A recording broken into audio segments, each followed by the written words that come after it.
Imagine with me that you are a wanted man, with the death penalty hanging over you if you are found. Everyone is looking for you because you have crossed the law at some point. You can't trust anyone, even your friends, because they may be the ones that will turn you in. This is the same situation that Moses was born into. At the time of his birth, the decree had gone out to kill all male babies so that there would be no possibility of a deliverer for the people of Israel. This way, the Egyptians would be able to keep the Israelites as slaves. This is the situation that Moses was born into. His family was a God-fearing family, and they thought that they would not be able to hide him for long. So they made a boat out of reeds and waterproofed it with pitch and put it amongst the reeds of the Nile. Not long after, Pharaoh's daughter came to the river to take a bath. She saw something that looked a little bit out of the ordinary and told her maid to go bring it to her. Then she found that inside of this little boat was a baby. At this time, Moses' sister had been watching from the side of the river, and she came near and persuaded the Pharaoh's daughter to allow her to go find a maid to take care of the baby. And this way, Moses was raised in his own house to fear God. After the age of 12, he went to live in the palace of the Pharaoh. While there, he learned all the grace, tact, and manners that would be needed to be a pharaoh. Then he made a mistake. While out watching the enslaved people of Israel, which he longed to free, he saw one of the taskmasters mercilessly beating one of his own people. And in the spur of the moment, he killed the Egyptian. When his deed was made known, he feared for his life, and so he fled out into the desert and became a shepherd. One day, while shepherding his flock, he saw something that was a little bit weird. You see, there was, up on this mountain, there was a bush that was on fire. That wasn't the interesting part. The interesting part was that it wasn't being burnt up. I don't know about you, but that would really catch my attention. And so he went up there and he was wanting to check this thing out. And as he came near, he heard the voice of God start to speak to him. And then God told him, "Remove your shoes, because the ground that you are standing on is holy." Doing what Moses was told, doing what God told Moses to do, he started to converse with God. And in the conversation, God told Moses that he was the one who was to deliver the people of Israel out of the hand of the Egyptians. Moses at this point had been in the desert for 40 years, shepherding a flock of sheep. And he had lost just about everything he had learned in the palace. The time had fully come when God would have Moses to exchange the shepherd's staff for the rod of God. In delivering his people from oppression and in preserving them when pursued by their enemies. And Moses said unto God, "Who am I, that I should go unto Pharaoh, and that I should bring forth the children of Israel out of Egypt?" And he, God, said, "Certainly I will be with thee, and this shall be a token unto thee, that I have sent thee. When thou hast brought forth the people out of Egypt, ye shall serve God upon this mountain." And Moses said unto God, "Behold, when I come unto the children of Israel, and say unto them, The God of your fathers has sent me unto you, and they shall say unto me, What is his name? What shall I say unto them?" And God said unto Moses, "I am that I am."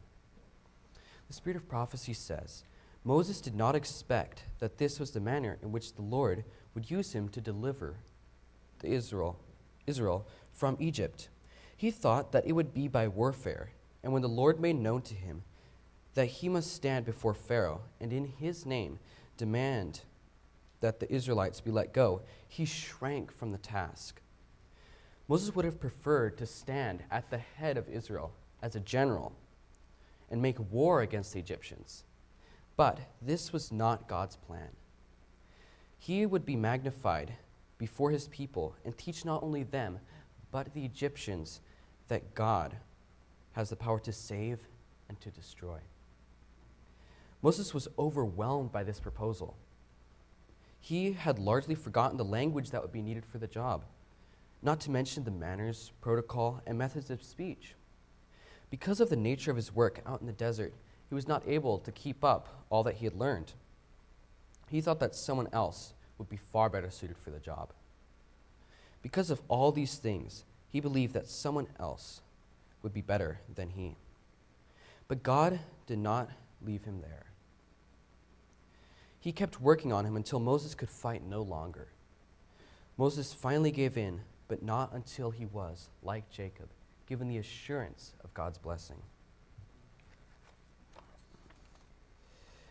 God told Moses that he, God, was the I am, the only one that would be able to help him accomplish the colossal task set before him. Moses heeded the word of the Lord and therefore was enabled to speak the word to Pharaoh and display the power of God before the people. He went on to lead the people of Israel out of Egypt and bondage, through the Red Sea, and finally to the Sinai Peninsula, where he received the 2 plates of stone with the 10 commandments written on them with the very finger of God. He was then later translated to heaven after seeing death. Moses felt his weakness.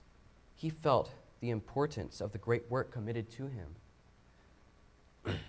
Moses at first was strongly against the idea of being the one to lead the children of Israel out of bondage, but he let God be his counselor. All of these things were made possible because Moses allowed himself to be used by God. Many times we feel the same way. We feel that we are insufficient for the job that God has given us to call the people out of modern-day Egypt. We are at times not willing to be used by the Lord to call sin by its rightful name. At these times, we must go to the Lord and draw from him the power needed to accomplish the task. God is willing and able to use us in ways that would surpass even the work that Moses did while here on earth. A man will gain power and efficiency as he accepts the responsibilities that God places upon him, and with his whole soul seeks to qualify himself to bear them aright. However humble his position or limited his ability, that man will attain true greatness who, trusting in divine strength, seeks to perform his work with fidelity. Had Moses relied upon his own strength and wisdom and eagerly accepted the great charge, he would have evinced his entire unfitness for such a work. The fact that a man feels his weakness is at least some evidence that he realizes the magnitude of the work appointed to him, and that he will make God his counselor and his strength. We can rest assured that while we are on God's side and in his will, we can never fail, regardless how weak we are. Hebrews 3:5-6 says, "And Moses indeed was faithful, and all his house and his servants, for a testimony of those things which would be spoken afterward. But Christ as a son over his own house, whose house we are, if we hold fast the confidence and the rejoicing of the hope firm to the end." May we all be like Moses and hold fast to the end, that we may receive the crown.